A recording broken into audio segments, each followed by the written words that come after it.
અરે ચાલુ થઈ ગયું સર. ગેમ ઝોન ની અંદર આગ લાગી હતી, અત્યારે શું કાર્યવાહી, શું તપાસ અત્યાર સુધી?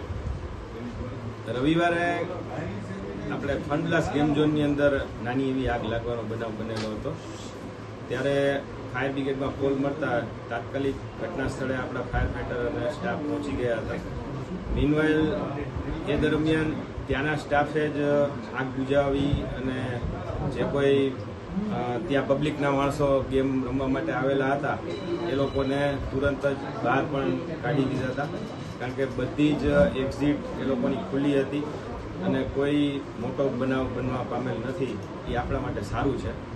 બીજું કે ત્યાં સ્પાર્કિંગ થવાથી લાઇટની અંદર કંઈ નાનો એવો તણખો થયો અને આગ લાગવાનો બનાવ બન્યો હતો એવું આપણને જોવા મળેલું. અને ત્યાંના સ્ટાફે જ આગ ફાયર એક્સ્ટિંગ્વિશરથી બુઝાવી નાખેલી હતી.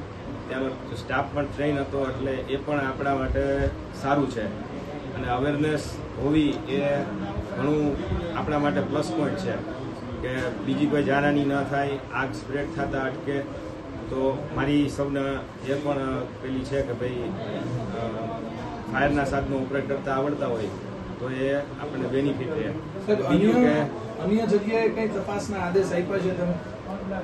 રાજકોટમાં ટોટલ 7 ગેમ ઝોન છે. એ 7 ગેમ ઝોનમાં 3 ગેમ ઝોન હાલ પૂરતા ટેમ્પરરી બંધ છે. એમાંથી આ ત્રીજું જે આ ફનબ્લાસ છે એ રવિવારે બંધ થયું. હવે એ લોકો ઇલેક્ટ્રિકના સર્ટિફિકેટ, વાયરિંગનું એપ્રુવલ ને બધું આપી દેશે, પછી એ લોકોને આપણે શરૂ કરવાની પરમિશન છે સાહેબ એ લોકો પાસે બધું? હા, એ લોકો પાસે બધા ફાયર જે કંઈ લાગતા વળગતા એનઓસી કે જે કાંઈ મંજૂરી છે એ બધું એની પાસે છે. સાહેબ, ચાઇનીઝ લાઇટનો કંઈ ઉપયોગ કરવામાં આવ્યો તો એવી વાત છે? એટલે લાઇટ કઈ કંપનીની છે, ક્યાંની છે એ મને ખ્યાલ નથી, પણ એ તો ઇલેક્ટ્રિકના જે કોઈ એન્જિનિયર કે પીજીવીસીએલના ત્યાં અમારી સાથે હતા, એટલે એ તપાસનો વિષય એ ડિપાર્ટમેન્ટનો છે. એટલે મારી વિનંતી છે કે એમને પાસે ચાઇનીઝ લાઇટનો ઉપયોગ કરી શકાય સાહેબ કે ન કરી શકાય? હવે એ ટેકનિકલી પીજીવીસીએલના લગત છે. એટલે આગ લાગી ત્યારે કેટલા લોકો અંદર હતા અને અંદરનું સ્ટ્રક્ચરનો તમે તપાસ કરી હશે? સ્ટ્રક્ચર શેનું હતું? ફોર્મનું બનેલું હતું, પતરાનું બનેલું હતું, કેવું હતું? અને આગ જો તણખું તમે કહો છો કે નાની એવી આગ લાગી, આગને વિકરાળ સ્વરૂપ લઈ લેતા વાર લાગે તો? એટલે ત્યાંનું સ્ટ્રક્ચર જે છે એ આખું ફ્રેમ સ્ટ્રક્ચર છે અને એમાં ટાઉન પ્લાનિંગ ડિપાર્ટમેન્ટે એમને મંજૂરી આપેલી હોય, એટલે એ પણ ટાઉન પ્લાનિંગમાંથી વધુ માહિતી આપ લઈ શકો છો.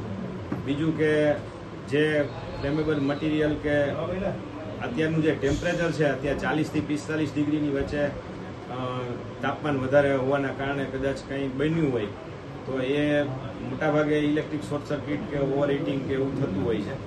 એટલે એના લીધે આગ લાગેલી હોય એવું પ્રાથમિક તારણ હોઈ શકે. બધા ગેમ ઝોનમાં તપાસ કરી, બીજે ક્યાંય કોઈ ગેરરીતિ સામે આવી છે?